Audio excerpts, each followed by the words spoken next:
আরে শাসক দিচ্ছে না কেন? আমরা নিজেরাও তো ভিখারি, আমরাও তো দোষী কম নয়। আমরা এরপরও শাসকের দালালি করি, শাসকের পিছনে ঘুরে বেড়াই। শাসক চিন্তা করছে বেশ ভালোই তো জিনিস চলছে কি। আর টিএমসি যে বিজেপি আর বিজেপি যে টিএমসি দুটো এক, এর দলের প্রচুর লোক বলেছে। মুকুল রায় বলেছে, কিছু হয়তো গ্রাম্য এলাকার সাধারণ লোক এখন হয়তো জানে না, যাদের কাছে এসব অ্যান্ড্রয়েড মোবাইলও নাই বা পৌঁছতে পারে না। তারপরে সরল প্রাণ গরিব মানুষকে কিছু আলেম ওলামা ইমাম দিয়ে ভয় খাওয়ানো হয়েছে, বিজেপি কেটে ফেলবে, মেরে ফেলবে। এরা আল্লাহর ভয় দেখায় না, এই আলেমেরা বিজেপির ভয় দেখায়। তবে ইদানিং দেখছি আমার ইমাম ভাইরাও কিন্তু তারা বুঝতে পেরেছে যে শাসকেরই সর্বনাশ। বিজেপি প্রকাশ্য মসজিদ লিচ্ছে মাসে, শাসক আমাদেরকে ভাতা দিয়ে বলছে অনলাইনে কাগজ তৈরি করো, ইমামরা চেঞ্জ হচ্ছে। যাক, হতে পারে, মানুষ মাত্র ভুল হতে পারে, তারা আজকে পরিবর্তন হচ্ছে, এটাও আলহামদুলিল্লাহ, আল্লাহ শুকরিয়া আদায় করি তারা চেঞ্জ হচ্ছে, আমি তাদেরকে ধন্যবাদ জানাই। তো সেই জায়গায় 2021-এ যে প্রশ্নটা করলেন, আমরা কিন্তু একদম নতুন 3 মাসের ধরে না আমরা ভোট করাতে জানি, না আমরা রাজনীতির কিছু বুঝি। কথা বল, তার আগে তো আমার লাইফে কোনো রাজনীতির অঙ্ক না। নওশাদ তো না কোনো মানুষের সাথে পরিচিত ছিল, না কখনো মাইক ধরেছে, না কখনো লোকের কাছে গেছে। ওর হালকা বয়স, খেলাধুলা, পড়াশোনা। হঠাৎ করে তাকে বুঝিয়েছি, দেখ মানুষের জন্য করতে হবে, আমি তো অন্য লাইনে নেমে গেছি, আমি তোকে না দেশ ও দেশবাসীর সেবাটা তুই কর। তো ও যাই হোক, সবই আল্লাহ পাকের ইচ্ছা, মহান সৃষ্টিকর্তার দয়া, ও রাজি হলো।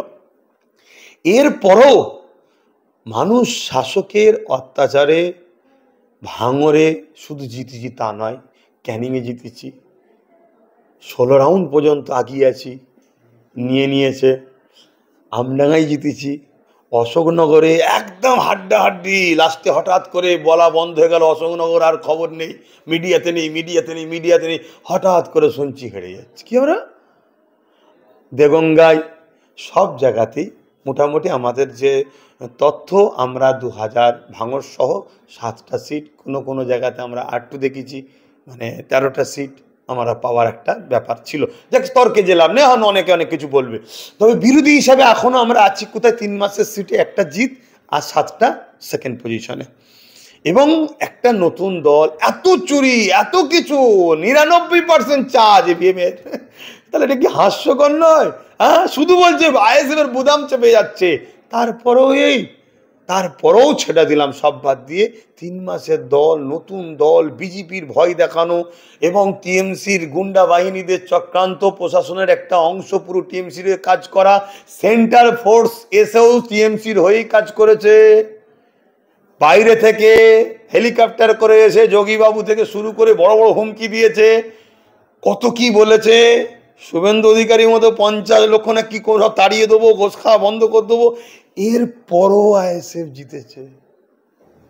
26-এ কিন্তু মানুষ অনেক জেগে গেছে। আর এই ড্যামেজ কন্ট্রোল করার জন্য নতুন নতুন মুসলিম মুখকে শাসক লিখছে। তারা কি করছে জানেন?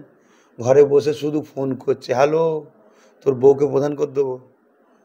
ওই প্রধানটা ফেলে দিয়ে নতুন গ্রুপ থেকে, প্রত্যেকটা জায়গায় লবি আছে তো টিএমসি, তোর লবি থেকে প্রধান করে দেবো। আবার আমাদেরও একটা দুটো জিতে আছে, তো বেকার ঘুরছিস কেন, কাজ পাস নি, আমাদের লোক তো কাজ দিচ্ছে না। কোনো জায়গায় লড়াই করে করে অনেক জায়গায় বার করছে, যেভাবে পাওয়া দরকার, কেন কাজ দিচ্ছে না? দিলেই তো ফেমাস হয়ে যাবে, চলাই তোকে করে দেবো, এই করছে।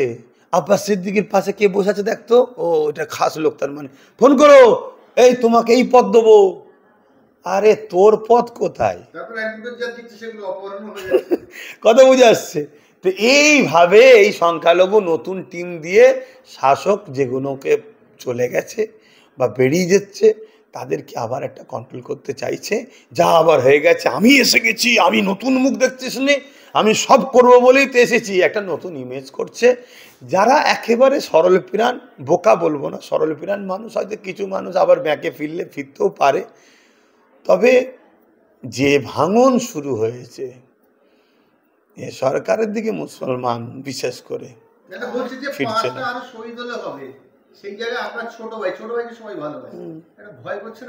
কেন ভয় করবে মরণের? নওশাদের ও যদি কালকে মরণ থেকে মরে যাবে তো কি হয়েছে? আমি এই যে বক্তব্য দিচ্ছি, এক্ষুনি যে আমার হার্ট অ্যাটাক হয়ে মরে যেতে কি হয়েছে? মরণ থেকে কেউ বাঁচতে পারে? যে ক্রিমিনাল এত খুন করছে সে বাঁচবে? তাহলে সে তো মরবে। কিন্তু তার কবরে পোকা মাকড় সাপ কামড়াবে তাকে। হাদিস কোরআন সত্য, মিথ্যা নয়।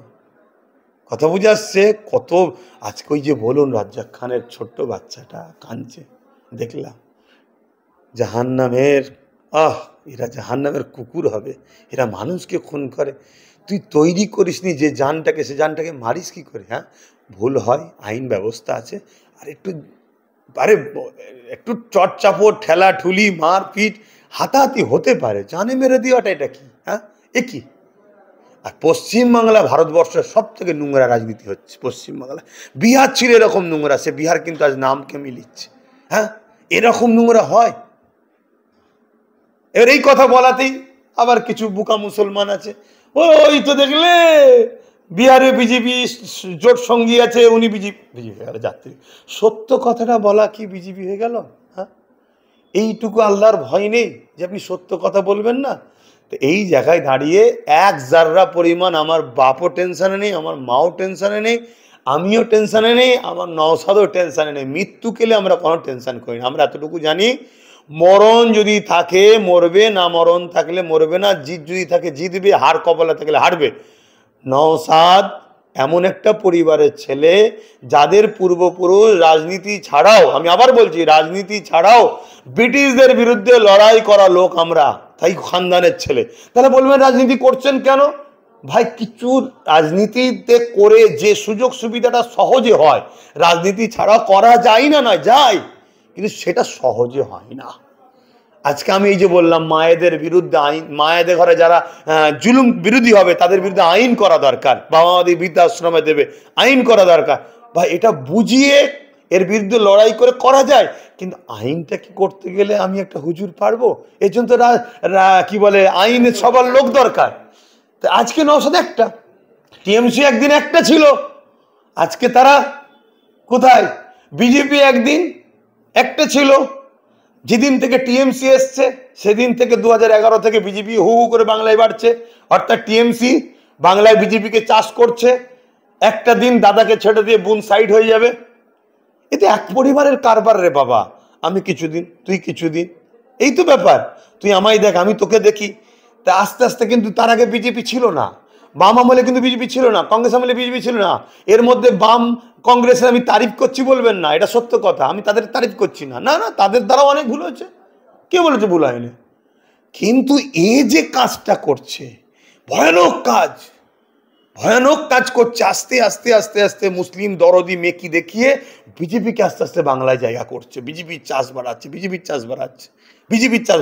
লোক বলবে লোকসভায় এত কমে গেল, লোকসভায় এত কমে যাওয়াটাই তো টেনশন হচ্ছে, বিধানসভায় আবার পুরুতে দেবে না তো?